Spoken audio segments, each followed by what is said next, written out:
नमस्कार दोस्तों, कैसे हैं आप लोग। उम्मीद करता हूं कि सभी लोग स्वस्थ होंगे और मस्त होंगे। स्वागत करता हूं आपका गौतम सीटेट क्लासेस में। तो चलिए मित्रों, समय बर्बाद किए बिना आज क्लास स्टार्ट करते हैं। आज हमारी सीडी एंड पढ़ाई क्लास है, जिसमें क्वेश्चन नंबर 376 से 385 तक डिस्कस किए जाएंगे। और दोस्तों, जो लोग पहली बार मेरा वीडियो देख रहे हैं, मैं उनको बता देना चाहता हूँ कि मेरा जो पढ़ाने का तरीका है वो है पॉजिटिव एंड नेगेटिव। पॉजिटिव और नेगेटिव जो तरीका है, ये ऐसा तरीका है कि आप फर्स्ट अटैम्प्ट में सीटेट को क्लियर कर लेंगे। अभी जो हमारा सीटेट होने वाला है 31 जनवरी 2021 को, अगर आप उसको फर्स्ट अटैम्प्ट में क्लियर करना चाहते हैं तो आप इस मेथड को समझ लो।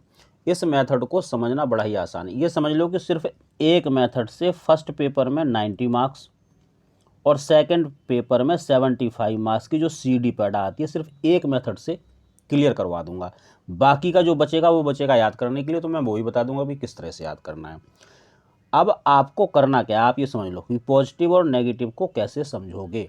इसका सबसे आसान तरीका क्या है कि आप जिस सब्जेक्ट की भी क्लास देख रहे हैं उसको सीरियल वाइज देखो। सीरियल वाइज देखना इसलिए ज़रूरी है कि ऐसा कई बार होता है, मान लो इस वीडियो में मैंने कोई नेगेटिव या पॉजिटिव पकड़ लिया और आपको बहुत अच्छे से समझाया, तो फिर वो अगली वीडियो में मैं नहीं समझाऊंगा, क्योंकि मुझे लगता है कि पहली क्लास में मैं समझा चुका हूँ। तो इस तरह से अगर आप सीरियल वाइज क्लासेस देखेंगे तो आपको पॉजिटिव और नेगेटिव समझ में आएगा। और जब आपको पॉजिटिव और नेगेटिव समझ में आ जाएगा तो आप मान लो फर्स्ट पेपर में 90 और सेकंड पेपर में 75 मार्क्स आपके पूरे हो गए, यानी कि मोर देन हाफ आपका काम फिनिश हो गया एक मेथड से। बाकी का क्या है, याद करना है, वो मैं बता दूंगा कैसे याद करना है।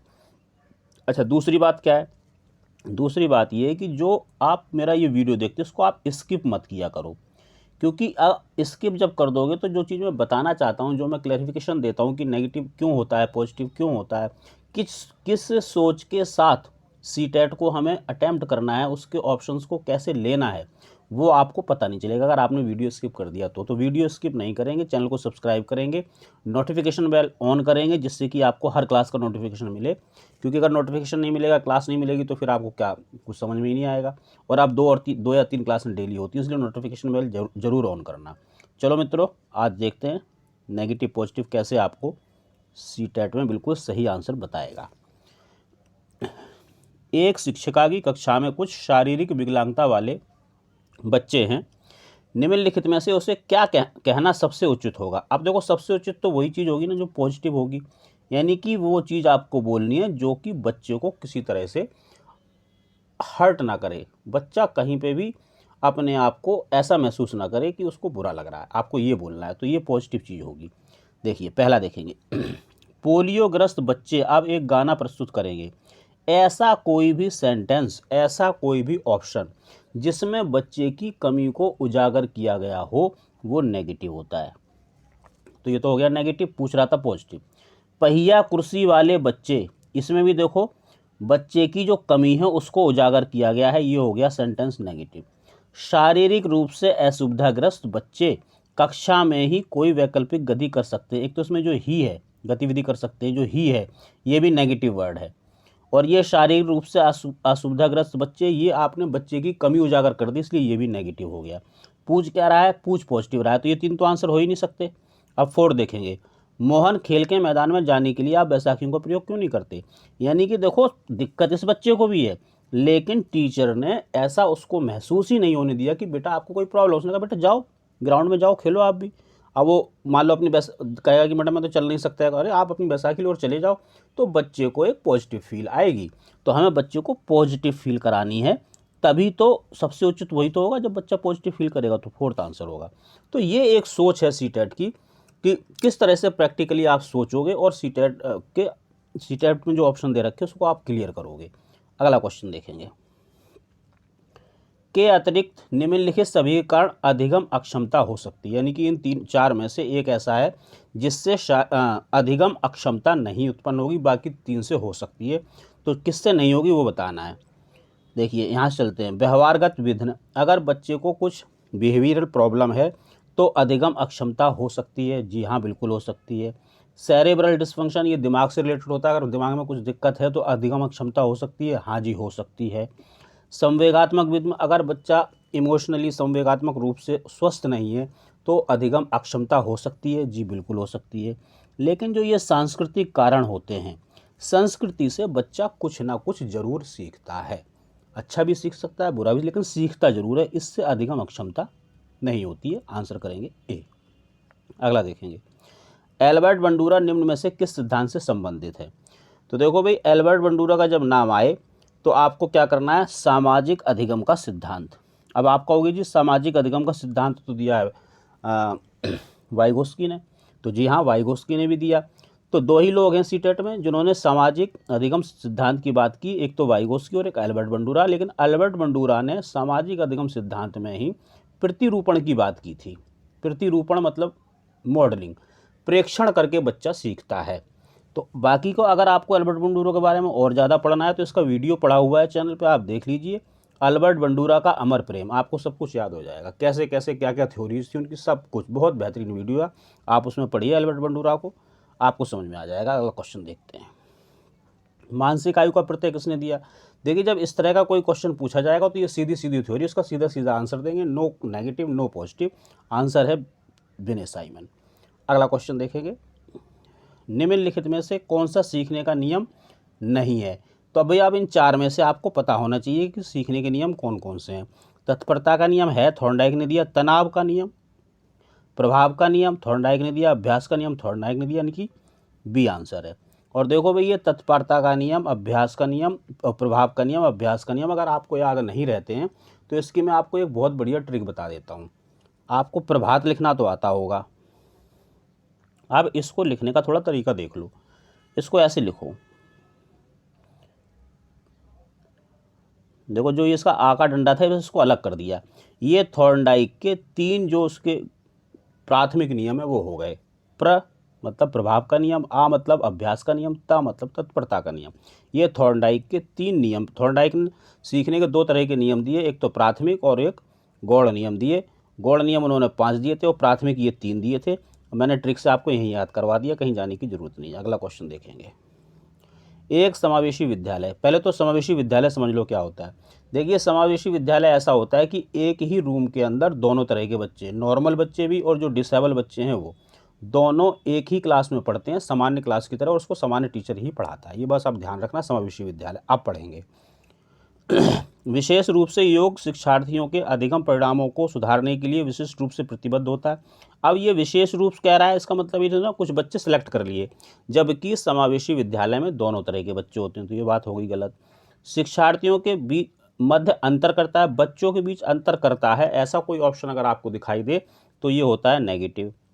शिक्षार्थियों की क्षमता की परवाह किए बिना सभी के अधिगम परिणामों को सुधारने के लिए प्रतिबद्ध होता है, तो ये बात भी गलत है। देखो, समावेशी जो विद्यालय उसमें क्या होता है कि जो बच्चा, मान लो एक तो बच्चा नॉर्मल है, कोई दिक्कत ही नहीं है, लेकिन जो बच्चा डिसेबल है यानी कि डिफरेंटली जो बच्चा एबल्ड है, इस बच्चे के हिसाब से हमें विद्यालय की व्यवस्था को चेंज करना होता है। जैसे मान लो 5वीं क्लास लगती है 3rd फ्लोर पर, लेकिन 5वीं क्लास में एक बच्चा दाखिल हुआ जिसको प्रॉब्लम है, पैरों से प्रॉब्लम है, वो चढ़ नहीं सकता 3rd फ्लोर पर, तो फिर इस क्लास को आपको 1st फ्लोर पर लाना पड़ेगा। यानी कि जो शिक्षार्थी हैं उनकी क्षमताओं के हिसाब से विद्यालय को कार्य करना है। कहने का मतलब है शिक्षार्थियों की निर्योग्यता के अनुसार उनकी सीखने की आवश्यकताओं को निर्धारित करता है। ये बात सही है। देखिए, ये तो मैंने आपको सारी थ्योरी समझा दी, लेकिन एक शब्द आपको देता हूँ, आवश्यकता। अगर आवश्यकता बच्चे की है तो पॉजिटिव है, और स्कूल उसका ध्यान रख रहा है तो वो सेंटेंस भी पॉजिटिव है, तो आंसर ए हो गया। तो दोनों चीज़ें मैंने आपको बता दी, ये आपका पॉजिटिव वर्ड था, इस वजह से आंसर है, और मैंने थ्योरी आपको समझाई दी। समझता हूँ मैं कि समझ में आया होगा आपको। प्रतिभाशाली विद्यार्थी को अधिगम निर्योग नहीं कर सकते, ऐसे सहयोग की आवश्यकता होती है जो सामान्यतः विद्यालय द्वारा उपलब्ध नहीं कराए जाते। शिक्षक के बिना अपने अध्ययन को व्यवस्थित कर लेते हैं, अन्य शिक्षार्थियों के लिए अच्छे मॉडल बन सकते हैं। चारों अगर हम पढ़ेंगे तो ऐसा लगेगा यार चारों आंसर हो सकते हैं, बट अब देखिए, अब शब्दों का खेल देखो आप। अन्य शिक्षार्थियों के लिए अच्छे मॉडल बन सकते हैं। देखो, हमारी क्लास का जो बच्चा होगा ना वो हमारे लिए मॉडल नहीं हो सकता कभी, क्योंकि हम सब हम उम्र होते हैं। थोड़ी देर के लिए एक बच्चा इंटेलिजेंट दिखाई देता है जब टीचर प्रश्न पूछता है, अदरवाइज सब बच्चे एक जैसे होते हैं। शिक्षक के बिना, अगर ऐसा सेंटेंस कहीं लिखा हुआ है तो आप समझ लीजिए शिक्षक के बिना फिर वो विद्यार्थी ही नहीं रहा, तो ये नेगेटिव सेंटेंस है। अधिगम निर्योग नहीं हो सकते, यानी कि ऐसा कभी नहीं हो सकता कि उनको अधिगम निर्योगता ना हो, ऐसा पॉसिबल नहीं है। ऐसा कोई सेंटेंस जो कहे जी ऐसा कभी नहीं हो सकता, वो पॉसिबल ही नहीं है। अब देखिए, ऐसे सहयोग की आवश्यकता होती है जो समानता विद्यालय द्वारा उपलब्ध नहीं। आवश्यकता, ये पॉजिटिव वर्ड है। अगर किसकी है, किसकी आवश्यकता होनी चाहिए, बच्चे की। अगर बच्चे की आवश्यकता है तो वो पॉजिटिव है, इसलिए यही आंसर है।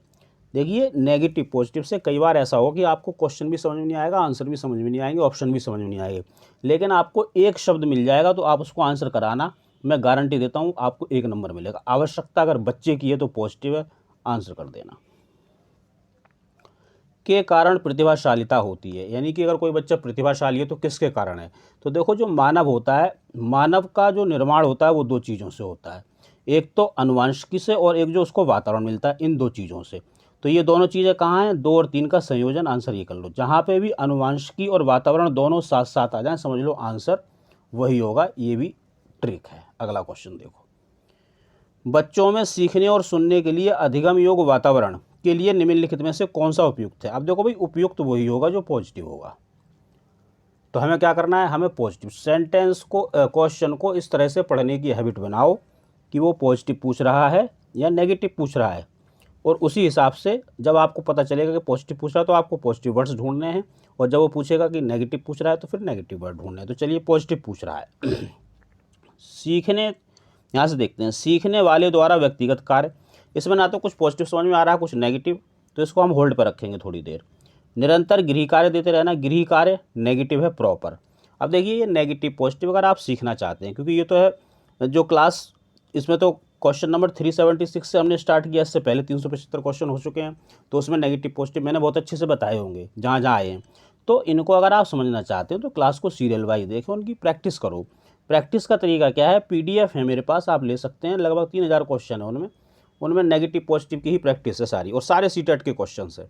सीटेट के अलावा और मैं कुछ नहीं पढ़ाता। तो आपको पता चलेगा गृह कार्य क्यों नेगेटिव है। गृह कार्य नेगेटिव, एक लंबे समय के लिए निष्क्रिय रूप से सुनना, निष्क्रिय, ये भी नेगेटिव है। तो भाई 2 और 3 ये तो प्रॉपर नेगेटिव हो गए।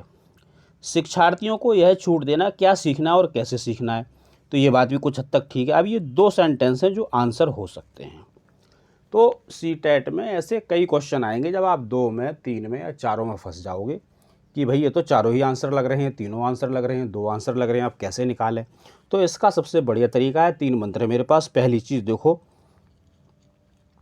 व्यापकता, यानी कि जिनमें आप फंसे हो, मान लो पहले और चौथे में फंस गए, तो आप इसमें देखो कि व्यापकता कहाँ है, स्कोप ज़्यादा कहाँ है, बच्चा कहाँ ज़्यादा सीखेगा, बच्चा कहाँ कंफर्टेबल फील करेगा।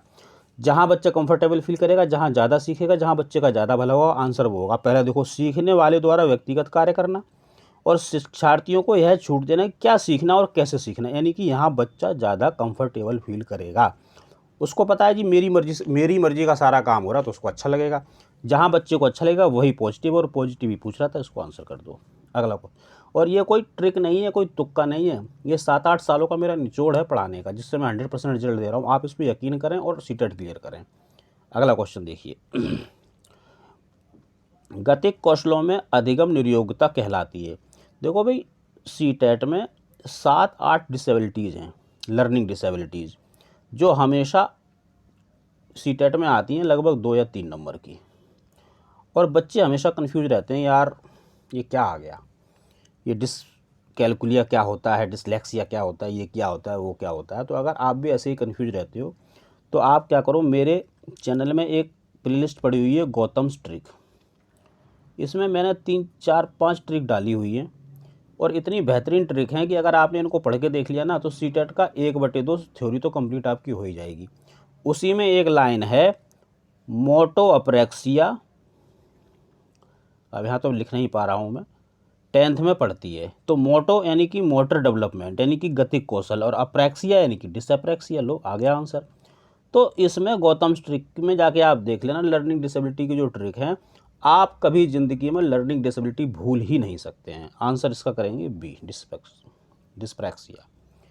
तो लो दोस्तों, आज की क्लास ख़त्म हो गई। अपना स्कोर बताना मुझे, कितना स्कोर आया। सब्सक्राइब करो, चैनल को लाइक करो, कमेंट करो। उम्मीद करता हूँ क्लास आपको पसंद आई होगी। फिर भी आपको कोई प्रॉब्लम है तो इस नंबर पे आप मुझे मैसेज कर सकते हैं, कॉल कर सकते हैं। सीटेट से रिलेटेड मैं आपकी हर तरह की मदद करूँगा। नोट्स चाहिए, PDF चाहिए, गाइडेंस चाहिए, कुछ भी चाहिए, मैं आपकी पूरी मदद करूँगा। आप मुझसे कॉन्टैक्ट कर सकते हैं। तो मित्रों, मिलेंगे अगली क्लास में, तब तक मेहनत करते रहिए, स्वस्थ रहिए और मस्त रहिए।